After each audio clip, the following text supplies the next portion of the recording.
Chills went down my spine. I knew what I was doing was stupid, but the urge was too strong to resist.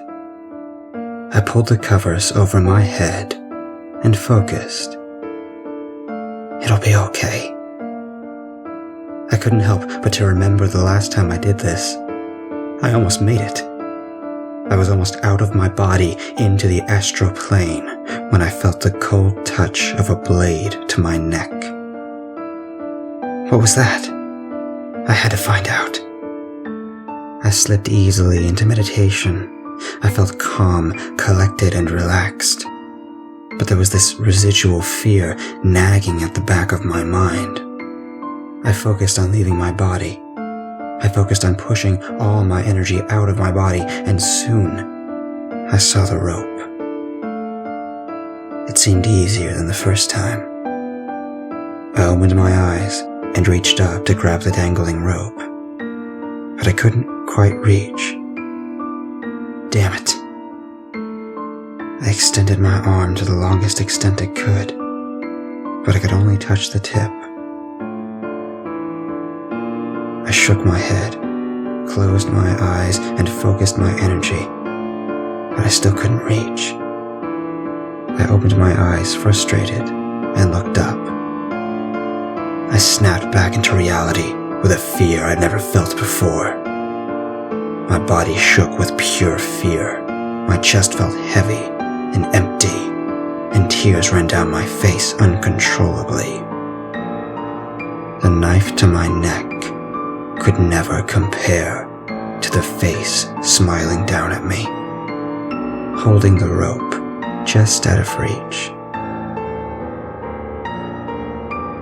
All that night, I couldn't stop thinking about the man's face, his smile, the way his eyes sunk in with decay. But the one thing that I couldn't shake was his smile. It was like a bargain. He would throw the rope down, but only if I gave him my body to inhabit.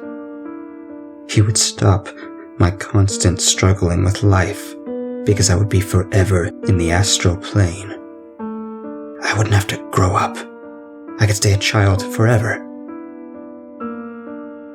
The next day, I stayed home from school. I was sick to my stomach. I was actually considering his offer. He said no words, but I knew what he was saying.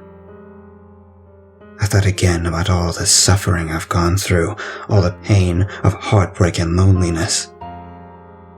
I thought about the little girl who just wanted to feel the love and kindness of another human. I knew his offer was going to set me free. I knew he'd take this body, and my suffering would be his to take. I would go to him and tell him to throw down the rope. The fear that had driven me away had turned to anticipation to go back. When the sun had gone down and the wolves howled at the moon, I knew it was time. I shivered with happiness for the first time in a long time. I cleared my thoughts and slipped right into meditation. I meditated for what seemed like ages before I actually calmed down. I took a deep breath in and let it out slowly. I started to see the rope. It was blurry at first, but as I collected my nerves, it became clear. The rope was still out of reach. I hesitated a minute before I looked up to see his face, smiling even bigger than before. I was frightened once again, but I wasn't going back. This was the one thing I had made my mind up on. Slowly, he lowered the rope. Once the rope was in reach, I touched it slightly. It was cold and rough and fit easily into the palm of my hand. When it hit the ground next to my feet, my eyes widened. As I turned my head to see him standing next to me, my heart raced and my palms became sweaty. His features were almost non-existent. He was tall, but walked with a hunchback. His eyes were sunken in, and where eyes should be was just two black holes. His mouth was large, and he was still smiling. He grabbed my head and pulled me close, his claw-like hand digging into my knuckle, drawing a little blood. I shivered in pure fear. He cocked his head to the side and let out a laugh that echoed through my head.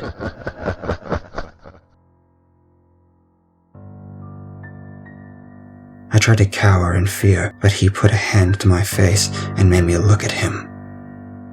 He let me go with a light push. My back hit the rope, and I quickly turned and climbed the rope as fast as I could. I could hear the echoes of his laughter behind me, but I didn't look back. When I reached the top, I couldn't believe my eyes. Everything was gray. This was nothing like I imagined. The happiness I felt quickly faded, and I realized I wasn't in the astral plane. I'd been a fool. I scrambled to go back down the rope, but when I looked back behind me, it was like the rope never existed. There was nothing but ash. As I looked around, I was overwhelmed with sadness. Everything was dead. I was in purgatory. Houses were falling apart and burning. The grass was just a black mess of ash. The people who had eyes were crying. Those without just sat on the sidewalk and looked at the ground. There was no color except for the orange glow of the embers from the burning buildings. I didn't want to move. I was so afraid to look at anything for too long. I couldn't believe what a fool I had been. Perhaps this was my punishment for taking my life for granted. I had only been in this hell for 5 minutes, but I could feel the draining of all my emotions except sadness. I couldn't move. It was like my body had been chained to the ground. I looked up to the gray sky and chuckled a little. Freedom from one suffering to another. I knew that one day I would be driven insane from feeling my body decay, and some unsuspecting soul would try to leave their body to travel to the astral plane.